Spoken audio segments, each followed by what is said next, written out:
ایک بہت بڑا جنگل تھا۔ اس جنگل میں بہت ہی زیادہ پرندے رہا کرتے تھے۔ ایک دفعہ اس جنگل میں اتنی بارش ہوئی کہ بارش تو رکنے کا نام ہی نہیں لے رہی تھی۔ سب پرندوں کا گھر سے باہر نکلنا بھی بند ہو چکا تھا، اور جو پرندوں نے اپنے لیے کھانا پانی اکٹھا کیا تھا وہ سب ختم ہو چکا تھا۔ اب پرندے سوچ رہے تھے تو ہم کیا کریں۔ اس جنگل میں ایک چڑیا بھی رہتی تھی۔ وہ چڑیا بہت ہی نیک دل اور بہت ہی سمجھدار تھی، اور اس کا ایک بیٹا بھی تھا۔ اس چڑیا نے اپنے گھر میں اپنے لیے بہت ہی زیادہ گندم کے دانے اکٹھے کر کے رکھے ہوئے تھے۔ اس کے گھر میں بہت ہی زیادہ ابھی بھی دانا پانی موجود تھا، اور اسی چڑیا کی بہن بھی اس کے ساتھ ہی ایک گھونسلے میں رہتی تھی۔ اور ایک دفعہ اتنا زور کا طوفان آیا کہ طوفان تو رکنے کا نام ہی نہیں لے رہا تھا۔ اس طوفان سے سارے درخت اور سب کچھ اتنا ہل رہا تھا کہ جیسے ابھی ہی گر جائے، اور وہ دونوں اپنے بچوں کو لے کر اپنے گھونسلے میں بہت ہی سہمے ہوئے اور ڈرے ہوئے بیٹھے ہوئے تھے۔ پھر ایک کبوتر چڑیا کے گھر آیا۔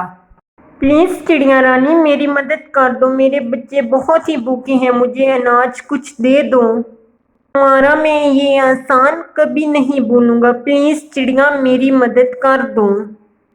کبوتر بھائی آپ بالکل بھی فکر نہ کریں، میں ابھی آپ کو اناج دیتی ہوں، آپ کے کام آئے گا، آپ اس اناج کو گھر لے جائیں۔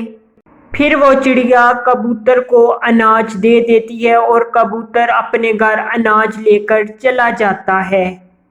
اور چڑیا کی ادھر دوسری بہن بہت ہی ڈری ہوئی اور سہمی ہوئی اپنے شوہر کے ساتھ اور اپنے 2 بچوں کے ساتھ اپنے گھونسلے میں بیٹھی ہوتی ہے۔ وہ اپنے شوہر کو کہتی ہے، ارے جی سنتے ہو، یہ بارش اور طوفان تو رکنے کا نام ہی نہیں لے رہا، اور ہمارا گھونسلہ بھی بہت ہی نازک اور کمزور ہے، کیونکہ ہم نے کئی مہینے گزر گئے اپنے گھر کی مرمت نہیں کی۔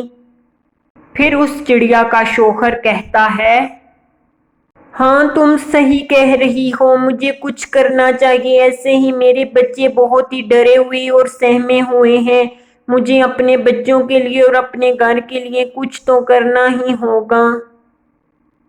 پھر دونوں وہ کچھ دیر تک ایسے ہی اپنے بچوں کے ساتھ بیٹھے رہتے ہیں اور کچھ سوچنے لگتے ہیں کہ ہم کیا کریں۔ ایسے ہی ماما چڑیا کے دماغ میں ایک بہت ہی اچھا پلان آتا ہے، اور وہ اپنے شوہر کو کہتی ہے، ارے جی سنتے ہو، ایسا کرو کہ کچھ جھاڑیاں اور تنکے اٹھا کے لے آؤ جو ہم اپنے گھر کے ارد گرد لگا دیں، جس سے ہمارا گھونسلہ محفوظ رہے اور ہمارے بچے بھی محفوظ رہیں جب تک یہ بارش نہیں رک جاتی۔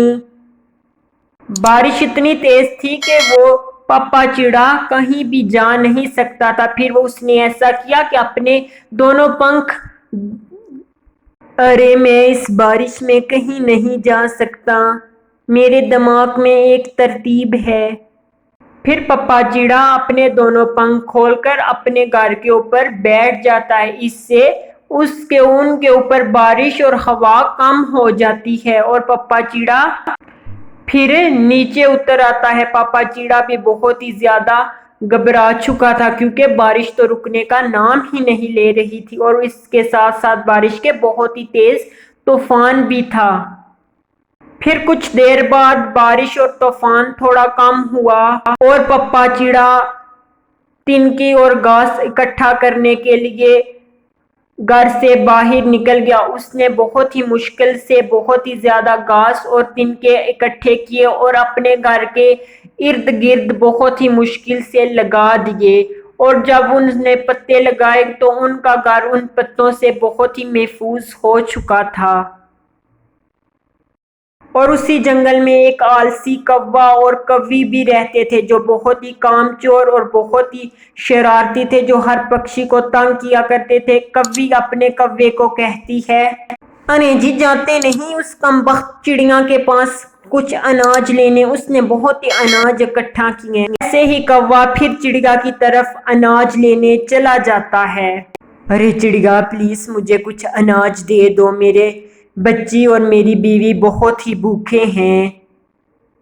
ایسے ہی وہ کوا چڑیا کی بہت ہی منتیں کرتا ہے، اور چڑیا بہت ہی رحم دل تھی، اس کو کوے کے اوپر ترس آ جاتا ہے، اور پھر وہ کوے کو اپنا اناج کے دانے کچھ دے دیتی ہے اور کوا وہ اناج کے دانے لے کر اپنے گھر چلا جاتا ہے، اور ادھر ماما چڑیا اور پاپا چڑا بھی اپنے گھونسلے کو بہت ہی زیادہ مضبوط کر لیتے ہیں۔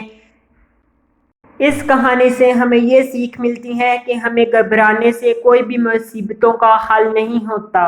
محنت اور کوشش اور لگن سے کام کرنے سے ہمارا سب کچھ ٹھیک ہو جاتا ہے۔ اگر آپ کو یہ ہماری سٹوری پسند آئی ہو تو ہمارے چینل کو سبسکرائب اور لائک اور شیئر کرنا نہ بھولنا۔ Thank you.